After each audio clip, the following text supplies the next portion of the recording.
सच पूछिए तो ये फारसी शब्द है और फारसी में इसका अर्थ होता है चोर, नीच, अधम। देख, कहने को तो हम भी बहुत कुछ कह सकते हैं। अब ये कहते हैं कि हिंदू का जो मतलब होता है चोर, नीच और अधम। तो भाई बोलने को हम बोल सकते हैं कि भाई स्वामी प्रसाद मौर्य अपने चरित्र का वर्णन कर रहे थे जब वो कह रहे थे कि हिंदू का मतलब चोर, नीच और अधम होता है। भाई चोर, नीच और अधम हम आपको भी बोल सकते हैं कि आप चोर हैं, आप नीच हैं, आप अधम हैं। लेकिन अगर हम आपको ये बातें बोल देंगे तो आप कहेंगे देखिए क्योंकि मैं पिछड़ी जाति का हूँ इसलिए मुझे टारगेट किया जा रहा है, तब आप तुरंत विक्टिम बन जाएंगे। इसलिए हम आपको ये बात नहीं कहेंगे। हम आपको चोर, नीच और अधम नहीं कहेंगे। स्वामी प्रसाद मौर्य जी, आप चोर, नीच और अधम नहीं हैं। अब है या नहीं है ये आप जानते हैं, लेकिन हम आपको नहीं बोलेंगे कि आप चोर, नीच और अधम हैं। तो बेसिकली है क्या ये चोर, नीच और अधम हो सकते हैं या नहीं भी हो सकते हैं, ये खुद बताएं कि ये चोर, नीच और अधम है या नहीं है। हमने इनको बोला है अभी तक चोर, नीच और अधम? हमने नहीं बोला है। हमने नहीं बोला है, ठीक है। जय हिंद दोस्तों, आप देख रहे हैं DO न्यूज़। अगर वीडियो पसंद आए तो वीडियो को लाइक कीजिए, चैनल को सब्सक्राइब कीजिए और बेल आइकन दबाना बिल्कुल मत भूलिएगा। और अगर हमें सपोर्ट करना चाहते हैं तो डिटेल्स स्क्रीन पे भी फ्लैश करेंगी और डिस्क्रिप्शन बॉक्स और पिन कमेंट पे भी है। धन्यवाद। नमस्कार, मैं संदीप कुमार, हमारे YouTube चैनल DO न्यूज़ पे आपका स्वागत है। वैभव जी, स्टालिन के पुत्र के बाद उस समय भी स्वामी प्रसाद मौर्य अभी फिर मार्केट में आए हैं नए अटैक के साथ अपने धर्म, सनातन धर्म पे। उन्होंने 2 दिन पहले हरदोई में एक स्टेटमेंट दिया और इस बार स्टेटमेंट ऐसा दिया कि उन शब्दों का इस्तेमाल मैं नहीं कर सकता हूँ। हो सकता है आप गुस्सा में आए तो कुछ करें, लेकिन मैं नहीं कर सकता उस स्टेटमेंट का इस्तेमाल। तो जो उन्होंने शब्दों का इस्तेमाल किया है उसको आप एक्सप्लेन करिए और आप कहिए कि आप बताइए कि कितना एग्री करते हैं आप उनसे और उनके साथ क्या होना चाहिए बाई लॉ। उनके साथ क्या होना चाहिए इस पे तो मेरा जो ओपिनियन है वो मैं अपने पास ही रखूंगा। मैं पब्लिकली तो नहीं बताऊंगा कि उनके साथ क्या होना चाहिए। लेकिन देखिए, ये पुराने पापी हैं, ये आज से नहीं, ये लगभग मेरे ख्याल से फरवरी मार्च से लगे हुए हैं। मार्च में इन्होंने सबसे पहले रामचरितमानस को टारगेट किया। जी जी। फिर रामचरितमानस के ऊपर बैन की बात की इन्होंने, कहा कि ऐसे धर्म का सत्यानाश हो जाना चाहिए। ये शब्द थे उसके, और इसने ट्वीट भी किया। और उसके बाद ये दोबारा इसने टारगेट किया। फिर अभी ये तीसरी बार इसने ये काम किया है। ये अब फिर से धर्म को टारगेट कर रहा है और भगवान ब्रह्मा को जो है इसने टारगेट किया है और बड़ी अभद्र बात कही है। लगता है ब्रह्मा के शरीर में चार जगह पैदा होने वाली अलग से कोई अंग बना दिया गया था, जिससे कि जहां चाहते थे वहां से बच्चा पैदा कर देते थे। अगर ये बात किसी और के बारे में बोलते तो अब तक जीवित ना होते। अगर किसी और धर्म के, किसी धर्म गुरु या किसी पैगंबर या किसी मसीहा के बारे में अगर ये बात बोल दिए, अगर इनके मुंह से निकल गई होती तो सांस न ले रहे होते, चाहे जहां भी होते, और न उस पार्टी का हिस्सा होता जिस पार्टी में आज भी हैं। पिछले 7-8 महीने से लगातार सनातन के ऊपर हमले कर रहे हैं, उसके बाद भी समाजवादी पार्टी का हिस्सा है। समाजवादी पार्टी ने तो इनको नहीं निकाला, प्रमोट किया है। और देखिए, ये जो पार्टियां, इंडिया अलायंस में जितनी भी पार्टियां हैं, इनमें प्रमोशन मिलता ही इसी बेसिस पे है कि आप सनातन धर्म को, सनातन धर्म को मानने वालों को आप इनको कितना जलील करते हैं, कितना बेइज्जत करते हैं, कितनी गालियां देते हैं। ये क्राइटेरिया होता है इनके इंडिया अलायंस में जितने भी मेंबर्स हैं, पार्टीज हैं, इन पार्टियों में क्राइटेरिया, प्राइमरी क्राइटेरिया ये है। आपको प्रमोशन चाहिए तो हिंदू देवी देवताओं को गाली दो, हिंदू धर्म ग्रंथों को गाली दो, सनातन परंपरा के ऊपर सवाल उठाओ, इनको शोषक बताओ, इनको पिछड़ा बताओ। और इसकी मानसिक स्थिति जो है 2022 से गड़बड़ है। ये क्योंकि ये इररिलेवेंट हो गया था। बसपा छोड़ के भागा, बीजेपी में आया, बीजेपी से भगाया गया, समाजवादी पार्टी में गया। समाजवादी पार्टी में इसको पटरौना से इसको इलेक्शन लड़ना था, इसको पता था कि जनता वहां इसको जूते मारेगी, वहां से भाग गया। वहां से भागा तो फाजिल नगर गया, फाजिल नगर से इलेक्शन लड़ा, वहां से भी जनता ने जूते मार के निकाला इसको, वहां से भी हार गया। अब ये रेलेवेंस ढूंढ रहा था, ठीक है, ये रेलेवेंस ढूंढ रहा था कि कैसे अब मैं लाइमलाइट में आऊं, कैसे जनता की नजरों में आऊं। तो अब दलित बनने की एक्टिंग कर रहा है। दलित नहीं है मौर्य जो है, मौर्य कोई दलित, मतलब मौर्य कास्ट जो है वो दलित कास्ट नहीं है, वो ओबीसी कास्ट है, अदर बैकवर्ड क्लासेस में आते हैं, कास्ट भी नहीं है। अब ये बेसिकली वो जो एक रेलेवेंस इसको चाहिए वो कैसे मिलेगा, तब इसने नया स्वांग रचा है। वो स्वांग है दलित बनने का, दलितों का मसीहा बनने का। और अगर आप देखेंगे तो ओबीसीज में यादव और पटेल के बाद मौर्य जो क्लास है, ये एक इमर्जिंग क्लास है ओबीसी की। ओबीसी में भी ऐसा नहीं कि ओबीसी में कोई सप्रेस्ड क्लास हो, एक इमर्जिंग क्लास है, वेल रिस्पेक्टेड क्लास है। तो इकोनॉमिकली साउंड क्लास है, कोई बहुत अल्ट्रा पुअर क्लास नहीं है। अगर अल्ट्रा पुअर होते तो एससी का हिस्सा होते, ओबीसी का हिस्सा नहीं होते जी। बेसिक कॉमन सेंस वाली बात है। तो इसने सबसे पहले रामचरितमानस के ऊपर हमला किया। रामचरितमानस पे जब हमला किया तो उस समय इसको लोगों ने इग्नोर कर दिया। फिर इसने दोबारा रामचरितमानस पे हमला किया, फिर लोगों ने इसको ध्यान नहीं दिया। तो अब ये तीसरे पे आया है, अब ब्राह्मणों को गाली दे रहा है, हिंदू कह रहा है। आप इमेजिन कीजिए कि इसकी आप हिम्मत देखिए कि ये माइक पे खड़ा होकर के पब्लिक रैली में मंच के ऊपर कह रहा है कि हिंदू का मतलब चोर, नीच और अधम होता है। हिंदू का मतलब चोर, नीच और अधम होता है। ये माइक पे खड़ा होकर बोल रहा है, ये हिंदुओं की भीड़ में बोल रहा है। हिंदू धर्म कैसे? सच पूछिए तो ये फारसी शब्द है और फारसी में इसका अर्थ होता है चोर, नीच, अधम। ये क्या दर्शाता है आपको? ये उसकी मनोस्थिति तो है ही है। और उसके बाद भी इसकी पार्टी अखिलेश यादव ने संज्ञान नहीं लिया मामले का। ये मार्च से बकवास किए जा रहा है, अभी तक किया जा रहा है। इसका मतलब है कि कहीं ना कहीं पार्टी इसको बैक कर रही है। कहीं ना कहीं समाजवादी पार्टी को लगता है क्योंकि मायावती अब बाहर नहीं निकलती है, मायावती अब चुनावी गतिविधियां नहीं करती है, वो राजनीति में सक्रिय नहीं है, तो ये जो पिछड़ा वोट है, जो पिछड़ा और दलित वोट है, जो भाजपा के पास जा रहा है, यह हकीकत में आपको वास्तविकता बता रहा हूं जी। जो पिछड़ा और दलित वोटर है, ये अब भाजपा के पास जा रहा है। इनको लग रहा है कि इसको भाजपा के पास जाने से रोकना है, तो इसको समाजवादी पार्टी में लेके आओ। तो समाजवादी पार्टी में ये वोटर कैसे आएगा? तो समाजवादी पार्टी में नेता कौन है? दलित तो नेता नहीं इनके पास कोई, जो है भी उसको मार मुर भगा दिए हैं। भाई साहब वो समय आपको याद होना चाहिए जी। जब उत्तर प्रदेश में चुनाव होते थे और चुनाव में अगर समाजवादी पार्टी चुनाव जीत जाती थी तो सेलिब्रेशन में, जी जश्न में दलितों की बस्तियां जलाई जाती थी। जी जी याद है आपको? एकदम। जी जी 2012 में हमने देखा। तो 20 साल दलितों की बस्तियां 30 साल जलाने के बाद इनको दलित वोट चाहिए। जब इनका गठबंधन हुआ समाजवादी पार्टी का बहुजन समाज पार्टी के साथ, तो उस समय समाजवादी पार्टी का जो वोटर था, जो इनका हार्डकोर वोटर था, उसने तो बहुजन समाज पार्टी को वोट दे दिया कैंडिडेट को। लेकिन बहुजन समाजवादी पार्टी का जो वोटर था, जो दलित था, उसने समाजवादी पार्टी के कैंडिडेट को वोट नहीं दिया। तो वो क्यों नहीं दिया उसने? आपने 30 साल उसकी बस्तियां जलाई, आपने उसके पास अत्याचार किए हैं, और अब आप आकर के मंच पे खड़े होकर के जनता को यह बता रहे हैं कि दलितों के ऊपर अत्याचार भाजपाइयों ने, आरएसएस ने और ब्राह्मणों ने किया है। उसके बाद ये कहता है कि ये जो हिंदू शब्द है, ये फारसी का शब्द है। इसका जो मतलब होता है फारसी में, वो होता है चोर, नीच और अधम। और जो 3% ब्राह्मण है इस देश के, ये ब्राह्मणों का धर्म है। मैं ब्राह्मण हूं या आप ब्राह्मण हैं? हमारा धर्म क्या है? मतलब सनातन धर्म।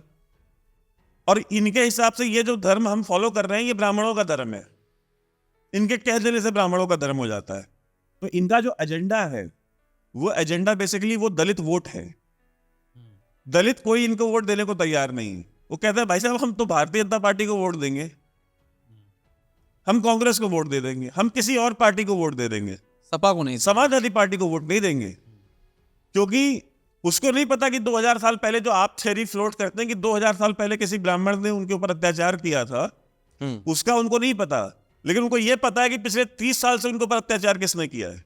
उस दलित को यह पता है कि पिछले 30 साल में जो है उसकी घर की बहू बेटियों की इज्जत के साथ कौन खेला है। उसको यह पता है कि पिछले 3 साल से उसका शोषण कौन कर रहा है। उसको पिछले 30 साल का पता है, 2000 साल पहले का भले ना पता हो। और जो ये ब्राह्मणों को गालियां दे रहे हैं, जरा मुझे ये बताए, ये जो ब्राह्मण नेता समाजवादी पार्टी में बैठे, इनको शर्म आती है जरा सी भी? आईने में शक्ल कैसे देखते हैं अपनी? सुबह उठते होंगे, अगर आईने में शक्ल देखते होंगे तो शर्म आती होगी या नहीं आती होगी? आपको क्या लगता है? जिस पार्टी में बैठे हो, उस पार्टी में बैठ के तुम्हारे आराध्य को, तुम्हारी परंपराओं को, तुम्हारे विश्वास को, तुम्हारे धर्म को, तुम्हारी मान्यताओं को, तुम्हारी संस्कृति को सुबह दोपहर शाम एक आदमी पिछले 8 महीने से लगातार गालियां दे रहा है और तुम उस समाजवादी पार्टी में बैठे हुए हो। क्या इस देश का और उत्तर प्रदेश का जो ब्राह्मण समाज है ऐसे लोगों का बहिष्कार करेगा या नहीं करेगा? कब तक बर्दाश्त करेंगे आप? राजनीति की कोई लक्ष्मण रेखा राजनीति की भी तय होनी चाहिए या नहीं होनी चाहिए? हमें कोई शौक नहीं है ये वीडियोस बनाने का। हमें कोई शौक नहीं कि हम उद्यानिधि के ऊपर वीडियो बनाएं। हमारे पास 50 और मुद्दे, हम उन पे भी वीडियो बना सकते हैं। आप ये बयान देना बंद करें, आप हमारे धर्म के ऊपर आक्रमण बंद करें, आप इस पे हमले बंद करें, हमारी आस्थाओं को चोट पहुंचाना बंद करें, हम वीडियो बनाना बंद कर देंगे। आपको कोई रोकने वाला ही नहीं है, आपको कोई कुछ बोलने वाला ही नहीं है। कभी ब्राह्मण को यूरेशियन बता देते हैं, कभी ब्राह्मण को थाईलैंडिया बता देते हैं कि सब तो थाईलैंड से आए हुए हैं। मैं आपको हकीकत बता रहा हूँ, आप हरियाणा जाएं, हरियाणा में आपको ऐसे ऐसे लोग मिल जाएंगे जो बताएंगे कि ब्राह्मण जो वहाँ के जो इस तरह के जो स्वामी प्रसाद मौर्य टाइप की जो विचारधारा के लोग हैं, वो बोलते हैं ब्राह्मण थाईलैंड से आए। अब आप बताइए, कोई सेंस है इस बात की? कोई कहता है ब्राह्मण जो है ये तो यूरेशियन है, यूरोप और रशिया के बॉर्डर से आए। जब वो आ रहे थे तो इनके बाप दादा कैमरा लगा कर बैठे थे, रिकॉर्ड कर रहे थे कि वो कहाँ से आ रहे हैं, कहाँ जा रहे हैं। इस देश में रहने वाले जितने भी सनातनी हैं सब इसी देश के वासी हैं। उन सब का जीन एक है, उनका डीएनए एक है, उनका मूल एक है, उनकी उत्पत्ति का मूल एक है। वो चाहे आदिवासी हो, चाहे दलित हो, चाहे क्षत्रिय हो, चाहे ब्राह्मण हो, चाहे वैश्य हो, वो किसी भी जाति धर्म संप्रदाय किसी भी मत से आता हो। जो सनातन परंपरा को मानता है, जो सनातन परंपरा को मानने वाला है, उसमें विश्वास रखने वाला है, वो हर एक व्यक्ति भारतीय है। उसका और मेरा डीएनए एक है। ये दूसरों के ऊपर आरोप लगाते हैं कि ये बांटने की राजनीति करते हैं, भेदभाव खुद करते हैं, बांटने की डिविसिव पॉलिटिक्स ये करते हैं, हिंदू मुसलमान ये करते हैं, दलित ब्राह्मण ये करते हैं, सवर्ण और दलित ये करते हैं। ये सारी बांटने वाली राजनीति तो आप करते हैं, आरोप आप दूसरे पे लगाते हैं। इंडिया अलायंस पर आई मतलब इंक्लूसिव भी है, तो उसके मेंबर भी हैं। क्या इंक्लूसिव है? इनके अंदर सिर्फ एक ही चीज इंक्लूसिव है, इंक्लूसिव हेट्रेड फॉर सनातन धर्म।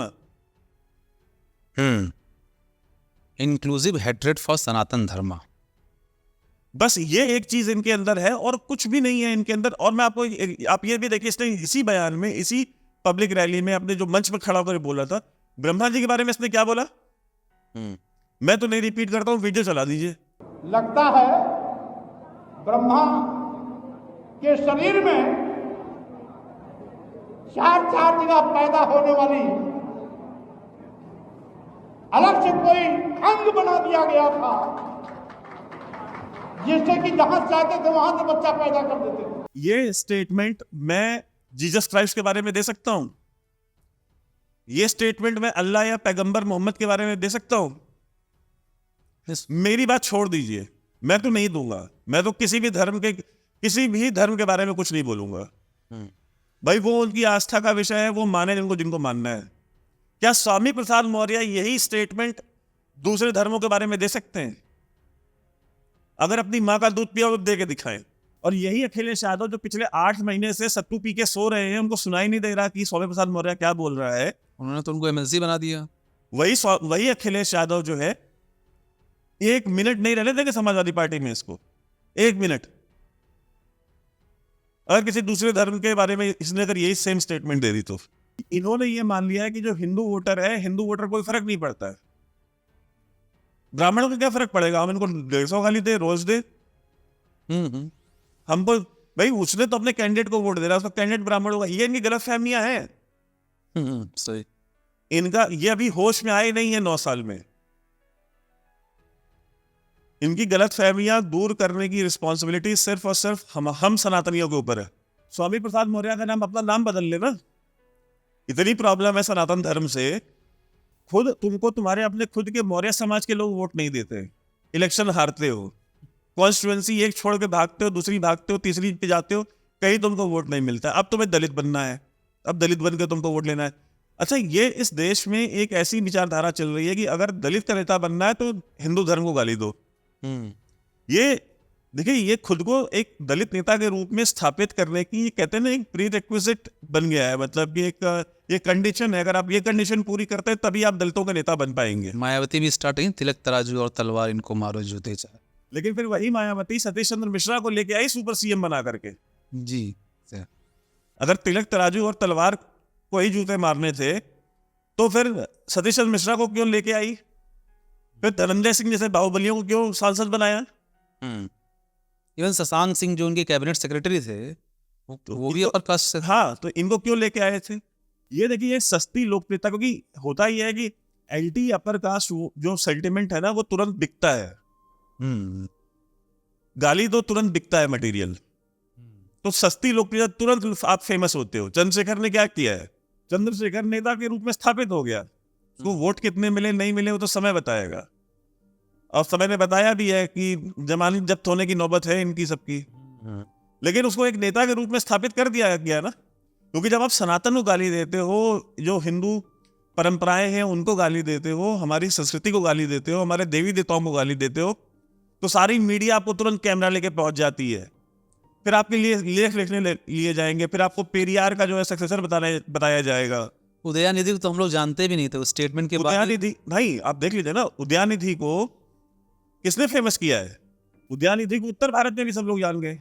बच्चा बच्चा जान गया तो ये एक तुरंत फेमस होने के लिए और तुरंत खुद को एक दलित नेता के रूप में स्थापित करने के लिए एक बड़ी जरूरी चीज है, प्रीरेक्विजिट है ये, कि आपको देवी देवताओं को गाली देनी पड़ेगी। लेकिन देवी देवताओं को दिए, उसके बाद ये ब्राह्मणों को गाली दिए, फिर पूरे हिंदू धर्म को गाली दिए।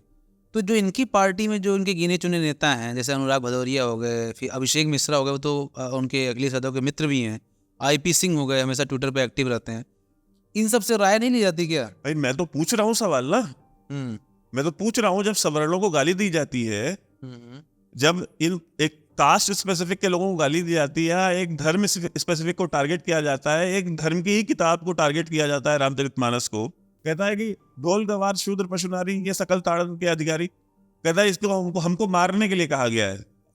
बताइए, ये तो फारसी पढ़ा है ना, वो संस्कृत नहीं मतलब इसके ऊपर इतनी ज्यादा आपको रेफरेंसेस दिए जा चुके हैं। रामभद्राचार्य ने भी इसके ऊपर 1-1 घंटे का लेक्चर दिया है, हिस्टोरिकल रिलीजियस स्क्रिप्चर से साबित किया है कि ताड़ना का मतलब होता है शिक्षा।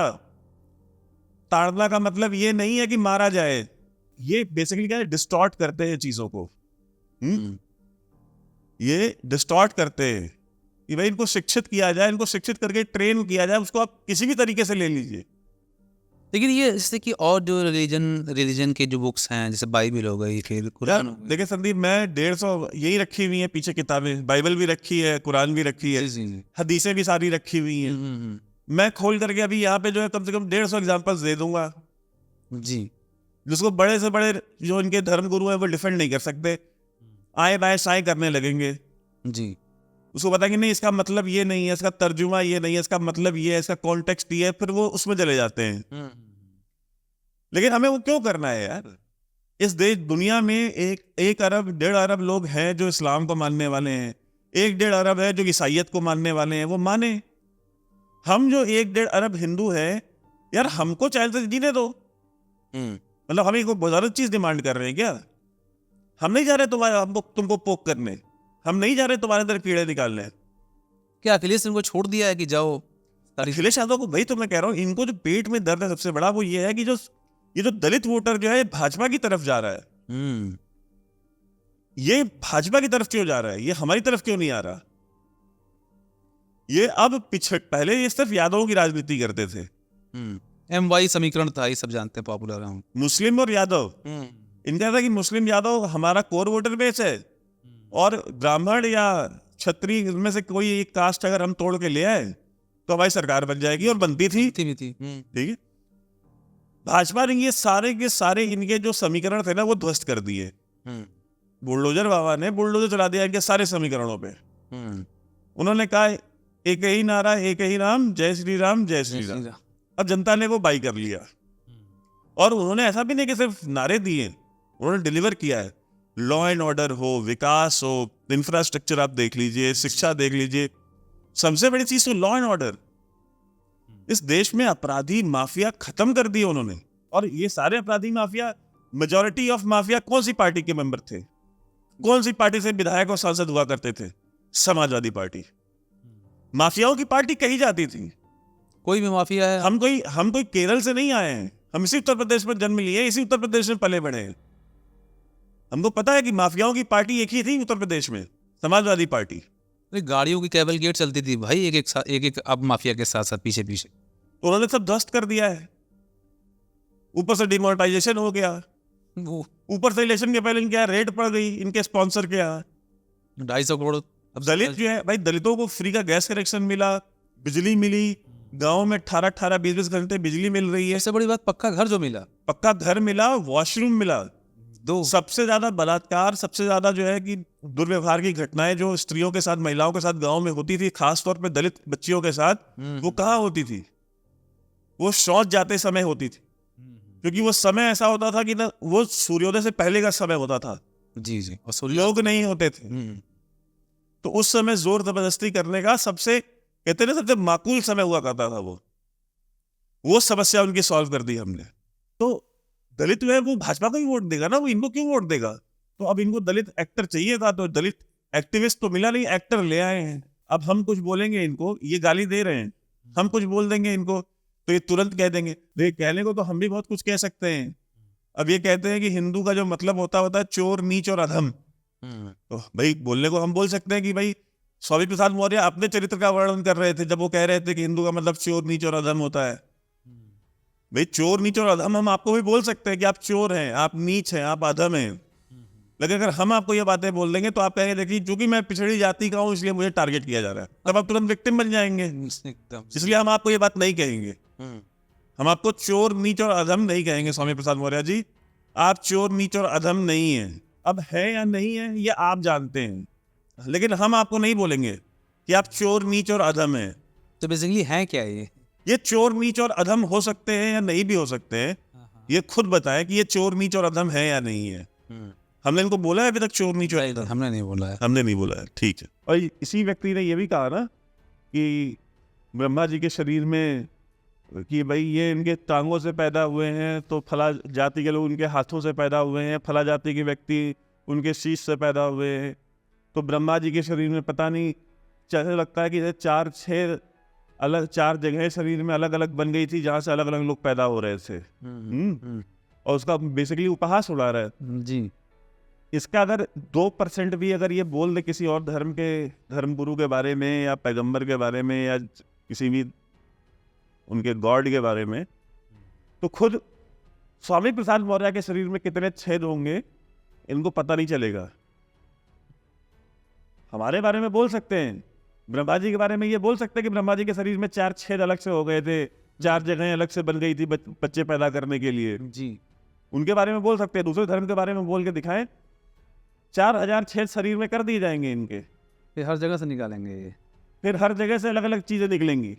ये डरते हैं, इनको पता है कि उनके बारे में बोलेंगे तो क्या नतीजा निकलेगा, इसलिए उसके बारे में कोई बात नहीं करते। अपना नाम बदले पहले, इतनी नफरत है। और मैं जितने भी हमारे देखने वाले हैं, मैं सबसे कहता हूं कि आपके यहाँ का जो भी समाजवादी लीडर आपको मिलता है, चाहे वो आपके यहाँ सभासद हो, चाहे ग्राम पंचायत का मेंबर हो, चाहे आपके यहाँ ब्लॉक का अधिकारी हो, चाहे वो लोकसभा का हो, चाहे विधानसभा का विधायक हो, आपके दरवाजे पे आता है तो उसको पकड़िए और पकड़ के पूछिए कि पिछले 8 महीने से लगातार स्वामी प्रसाद मौर्य इस तरह की बकवास किए जा रहा है, आप लोग इसके मुंह पे लगाम क्यों नहीं डाल रहे हैं? क्या इसका मतलब यह है कि आपकी पार्टी का जो शीर्ष नेतृत्व है वो उसने आशीर्वाद दिया है, उसने इसको ये टास्क दिया है? जैसे कुत्ते को रुमाल सुंघा दिया जाता है और फिर उसके बाद वो उसी की गंध ढूंढता रहता है घूम के महीनों, तो इसी तरह से इसको भी कोई रुमाल सुंघा दिया गया है हिंदू हेट्रेड का और सनातन पे हमला करने का और उस पर अटैक करने का। तो 8 महीने से ये उसी काम पे लगा हुआ है। तो पूछिए अपने क्षेत्र के समाजवादी नेताओं से, और अगर वो जवाब नहीं देते हैं तो उनसे कहिए आप हमसे वोट लेने की उम्मीद ना करेंगे। फिर या तो स्वामी प्रसाद मौर्य को लात मार के निकाले समाजवादी पार्टी से, अखिलेश यादव आकर के माफी मांगे, और नहीं मांगते हैं तो जय श्री राम। वैभव जी बहुत बहुत धन्यवाद कि आपने इंडी अलायंस को एक नया नाम दिया, inclusive hatred for Sanatan Dharma alliance. तो उनको अपना नाम चेंज कर लेना चाहिए, और दर्शकों से भी हम यही कहेंगे कि आप इंडी अलायंस की जगह आप inclusive hatred for Sanatan Dharma alliance use करें आज से, जब तक कि ये जितने लोग सब लोग खुल के माफ़ी ना मांगें। धन्यवाद।